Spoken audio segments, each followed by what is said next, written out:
It was a Thursday morning in March 1956, and the conference room on the third floor of Desilu Studios in Los Angeles was doing what conference rooms do when the people in them believe they are solving problems, which is to say, it was filled with men in suits talking about other people as though those people were not real.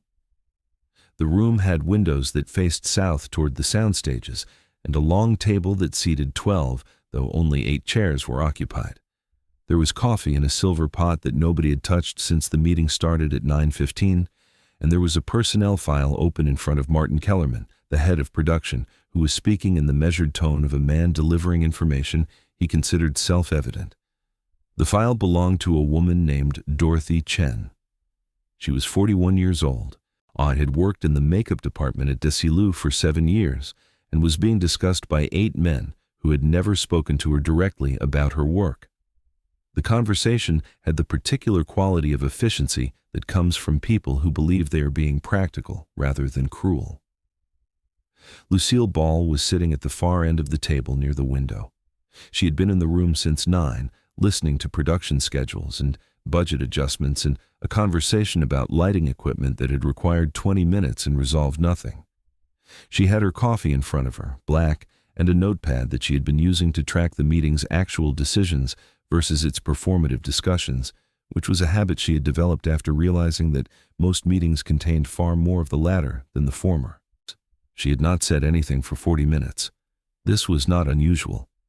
She had learned over the years of running Desilu that the most useful contributions often came from watching rather than speaking, and that the men in these rooms tended to mistake her silence for agreement, which gave her more room to maneuver when she chose to speak.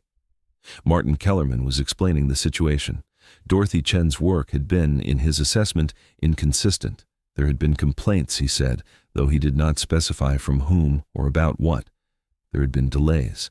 There had been a conversation with the department head 3 weeks earlier that had not, in Martin's view, produced the improvement that had been expected. The recommendation, he said, was termination, effective immediately. It would be handled quietly. And Dorothy would receive 2 weeks' severance, which was more than the contract required, and the department could bring in someone else by Monday. He said all of this in the flat, effectless tone of someone reading an agenda item, and he did not look at Lucille Ball when he said it, which was the first thing she noticed about the way he was presenting the information. The second thing she noticed was that none of the other men at the table had asked a single question. She looked at the file in front of Martin Kellerman. She could see from where she was sitting that it was thin, perhaps 6 pages, which for a 7-year employee seemed insufficient. She set down her pen. "What were the complaints?" she asked. Martin looked up. Then he had the expression of someone who has been interrupted during a presentation he had assumed would proceed without interruption. "I'm sorry?" he said. "You said there were complaints," Lucille said. "What were they?" Martin glanced at the file. "Delays in preparation," he said. "A few issues with continuity between takes." "Whose complaints?" Lucille asked. There was a pause. Martin looked at the file again, though it was clear he was not reading anything in it. "The department head raised concerns," he said. "Did the actors complain?" Lucille asked. Another pause. "Not directly," Martin said. Lucille looked at him. She had the particular quality of focus that people who had worked with her for any length of time recognized as the prelude to something, though what that something would be was not always predictable. How many times has Dorothy been late to set?" she asked. Martin consulted the file. "It's not specifically about punctuality," he said. "Then what specifically is it about?" Lucille asked. The question hung in the room for a moment. The other men at the table were watching this exchange with the careful attention of people trying to determine which direction a situation is moving. "Lucy," Martin said, and the use of her first name was deliberate, the tone of a colleague appealing to reasonableness. "This isn't personal. It's a performance issue. We've given her time to improve. She hasn't. We're running a business." Lucille Ball set down her coffee cup. The sound it made on the saucer was very quiet, but everyone in the room heard it. "I want to see the documentation," she said. Martin Kellerman looked at her. "I have the file right here," he said. "I want to see the complaints," Lucille said. "The actual complaints, written, dated, signed by the people who made them. Not a summary. The complaints. Martin was quiet for a moment. He looked at the file in front of him. He did not open it. "Lucy," he said again, "this is a personnel matter. It's been reviewed. The decision has been made." Lucille Ball stood up. She did this without drama, in the same unhurried way she did most things when she'd decided something. She picked up her notepad and her coffee cup, and she looked at Martin Kellerman. "Then unmake it," she said. The room was very quiet. Martin looked at her. "I don't think you understand the situation," he said. "I understand it perfectly," Lucille said. "You're firing a woman who has worked here for 7 years based on complaints you can't show me from people who didn't make them. I'm telling you not to." Martin Kellerman set down the file. He had the expression of a man who has just realized that a conversation he thought would take 5 minutes is going to take considerably longer. "With respect, Lucy," he said, "this is an operational decision. It's not a creative issue. This is my area." Lucille looked at him for a moment. When she spoke, her voice had not changed in volume or tone, but something in the quality of it had shifted in the way that air shifts before a storm. "This studio has my name on the door," she said. "Every area is my area." She walked to the door. She stopped with her hand on the handle and turned back to the room. "Dorothy Chen stays," she said. "And if you want to fire her, you'll need to fire me first, and if you fire me, you don't have a studio." She left the room. The door closed behind her with the particular quiet of a door that has been closed by someone who is not angry but has made a decision that will not be revised. The 8 men at the table sat in silence for a moment. Martin Kellerman looked at the personnel file in front of him. He closed it. What Lucille Ball did not say in that conference room, what none of the men at that table knew, was something she had learned 3 days earlier in a conversation she had not been meant to overhear. She had been walking past the makeup department on Tuesday afternoon, moving between sound stages, when she heard crying. Not loud crying, but the specific sound of someone trying very hard not to be heard crying, which is somehow more noticeable than the alternative. She stopped. The sound was coming from the small office at the back of the makeup department, the door half open. She looked through the gap. Dorothy Chen was sitting at the desk with her face in her hands. Another makeup artist, a woman named Alice Brennan, who had been at Desilu since it opened, was standing beside her with one hand on Dorothy's shoulder. Lucille Ball stood in the hallway and listened. She was not in the habit of eavesdropping, but there was something in the quality of Dorothy's crying that made her stay. Alice was speaking quietly. "You can't keep working doubles," she was saying. "You're going to make yourself sick." Dorothy's voice, when she answered, was thick with tears and exhaustion. "I don't have a choice," she said. "Robert's treatment is $800 a month. The insurance covers half. I need the overtime." Lucille Ball stood very still.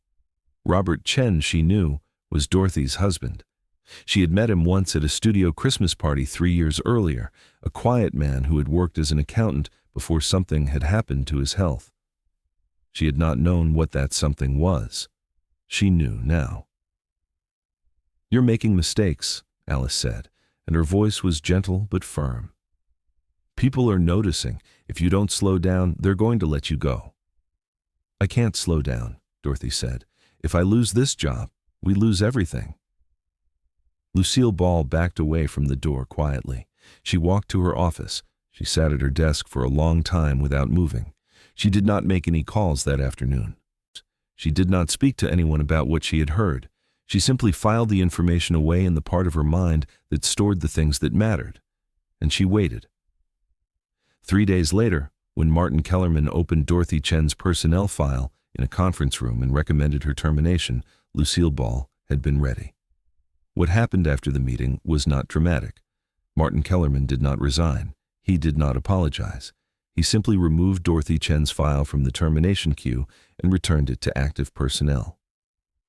Dorothy Chen continued working in the makeup department. Her mistakes, which had been real, decreased over the following months as the studio quietly adjusted her schedule to reduce her overtime load while maintaining her pay at the same level.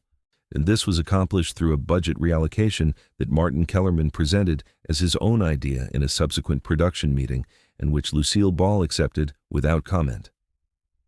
Dorothy Chen never knew that she had been 15 minutes away from losing her job. She never knew about the conference room or the personnel file or the 5 words that Lucille Ball had said that ended the conversation. What Dorothy Chen did know was that in April 1956, her schedule changed.